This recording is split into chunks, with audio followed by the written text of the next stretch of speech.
के मौका मिलल ओकर श्रेय माननीय बड़ भैया भानु प्रताप शाही जी के कि ऐसा बेटा आप सबके बीच में पैदा हुआ है जो किसी परिचय का मोहताज नहीं। जब हम पहली बार यहाँ आए थे तो उस समय भैया विधायक नहीं थे उस समय भी थे तो खाली विधायक जीतिएगा आप 3 बार से। इस बार एमपी जीतिए अब आप विधायक लायक नहीं रहे, अब आप एमपी के लायक हैं और एमपी के बाद पूरे राज्य पे कब्जा। जिंदगी में देखिए वोट जो होता है ना आपका अधिकार होता है। अगर ऐसे लोगों के साथ आप सबका प्यार और आशीर्वाद है तो मैं बहुत सौभाग्यशाली हूं कि आप जैसे जनता का प्यार पा रहा हूं। Thank you so much.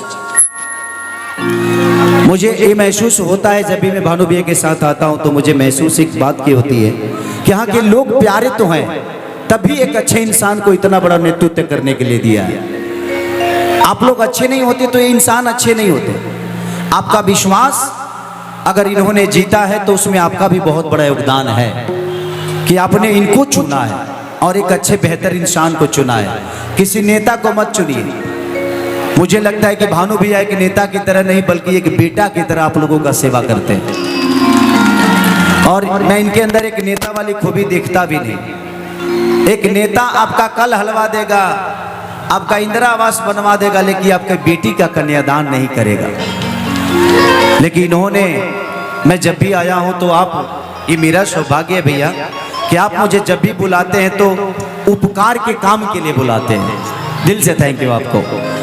मेरा भी एक हिस्सा जुड़ जाता है अपने बहनों के इस शादी समारोह में, तो दिल से प्रणाम इस धरती को कि धरती ऐसे ही भानु प्रताप शाही जैसे हजारों बच्चों को पैदा करे ताकि कोई भी पिता अपने बेटी को कोख में ना मारने की काम करे।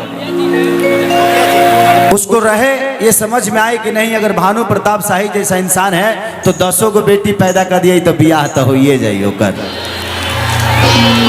तो हर आदमी बेटी बचाने का काम करेगा आप जैसा अगर महापुरुष इस धरती पे है तो। Thank you so much. देखा बाबा थोड़ा सा आप लोग साइड हो जाएंगे तो मैं अपने इंस्ट्रूमेंट को देख पाऊंगा।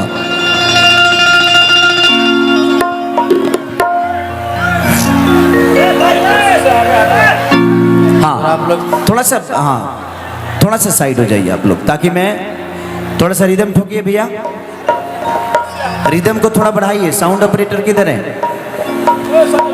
रिदम को थोड़ा सा, टाकी को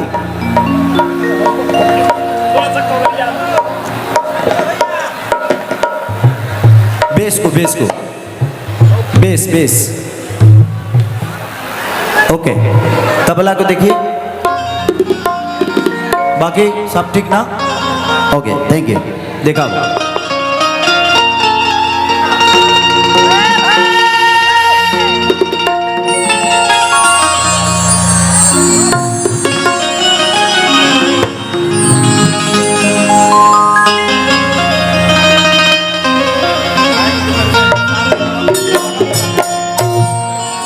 बोला नहीं।